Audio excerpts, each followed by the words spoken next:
आपण ज्यासाठी आयुष्यभर धावतो ते खरंच सत्य आहे का, की आपण एका भ्रमाच्या मागे धावत आहोत? समर्थ रामदास स्वामी आज मनाला एक कठोर पण जीवन बदलणारा प्रश्न विचारत आहेत. श्लोक क्रमांक 79.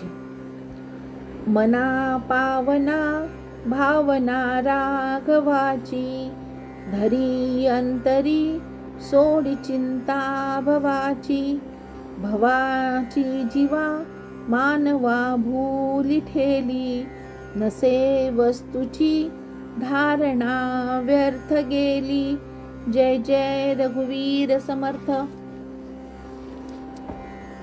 मागील श्लोकात समर्थांनी सांगितले की ज्याच्या जीवनात श्रीरामांवरील श्रद्धा नाही त्याला इहलोक आणि परलोक दोन्हीकडेही दुःख भोगावे लागते, कारण तो स्वतःच्या बुद्धीवर आणि संसारावर विसंबून राहतो. पण लगेच पुढचा प्रश्न निर्माण होतो, जर परमेश्वर आपल्यासोबत आहे तर मग आपण स्वतः भविष्याची, संसाराची, पैशाची, नात्याची आणि प्रतिष्ठेची चिंता का करतो? ह्याच प्रश्नाचे उत्तर समर्थ ह्या श्लोकातून देत आहेत. ते सांगतात की संसाराची चिंता हे दुःखाचे कारण नाही, संसाराला सत्य मानणे हे दुःखाचे मूळ कारण आहे. हे मना, तुला जर पवित्र व्हायचे असेल, जन्म मृत्यूच्या चक्रातून मुक्त व्हायचे असेल, तर संसाराची चिंता सोड आणि श्रीरामाचे अखंड चिंतन कर, असे समर्थ सांगतायत. रामाचे स्मरण केल्याने मन शुद्ध होते, परंतु संसाराचे चिंतन मनाला अधिक अस्थिर बनवते. देह, पैसा, मान सन्मान, नाती, पद, प्रतिष्ठा, भविष्य, व्यवसाय, मुलांचे भविष्य, आरोग्य याचाच विचार करत राहिलो तर मन हळूहळू तमोगुणाकडे झुकते. तमोगुणातून अज्ञान निर्माण होते आणि अज्ञानातून भ्रम निर्माण होतो आणि भ्रमामुळे मनुष्य चुकीच्या मार्गावर चालू लागतो. समर्थ सांगतात की हा संसार म्हणजे एक भूलभुलैया आहे. तो खरा वाटतो पण तो शाश्वत नाही. समर्थ सांगतात संसार म्हणजे नेमकं काय, तर संसार ही स्वतंत्र अशी कोणती वस्तूच नाही, तो आपल्या मनाने निर्माण केलेला एक अनुभव आहे. ती एक माया आहे, कल्पना आहे. ज्या वस्तूचा स्वतःचा शाश्वत अस्तित्व नाही तिला आपण सत्य मानतो. यालाच वेदांतामध्ये अध्यास किंवा भ्रम असे म्हणतात. इथे आपण दोरी आणि सापाचे उदाहरण पाहू. अंधारात पडलेली दोरी आपल्याला साप वाटते. साप प्रत्यक्ष नसतोच, पण भीती मात्र खरी वाटते. जोपर्यंत प्रकाश पडत नाही तोपर्यंत भीती जात नाही. त्याचप्रमाणे ईश्वररूप सत्यावर अज्ञानामुळे संसाराचा आभास निर्माण होतो. ज्ञानाचा प्रकाश पडताच भ्रम नाहीसा होतो. मनुष्याचे संपूर्ण आयुष्य भावभावनांनी व्यापलेले असते. मित्र, मैत्रिणी, नातेवाईक, स्वकीय, उत्सव, संपत्ती, प्रतिष्ठा आणि मान सन्मान या सर्व भावनांमध्ये तो स्वतःचे सुख शोधत असतो. पण प्रत्येक वेळी भावनेच्या मागे एक भीती दडलेली असते. हे नाते टिकेल का? ही प्रतिष्ठा राहील का? हा पैसा राहील का? माझे लोक मला सोडून तर जाणार नाहीत ना? आणि ह्याच प्रश्नांमधून संसाराची चिंता जन्मास येते. समर्थ सांगतात भावना सोडू नकोस, पण भावना बदल. सांसारिक भावनाऐवजी पारमार्थिक भावनांना भर घाल. रामावर प्रेम कर, रामावर विश्वास ठेव आणि रामावर निष्ठा ठेव. कारण सांसारिक प्रेम बदलते, परमेश्वराचे प्रेम कधीही बदलत नाही. आपण अनेकदा पाहतो एखादा शिष्य 25-30 वर्षे गुरूंची तन मन धन अगदी सेवा करतो.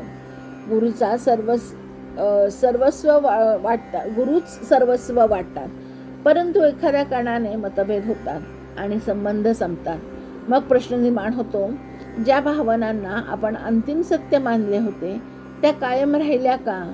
तर उत्तर आहे नाही. यातून समर्थांचा संदेश स्पष्ट होतो. ज्या भावना बदलतात त्या अंतिम सत्य असू शकत नाहीत.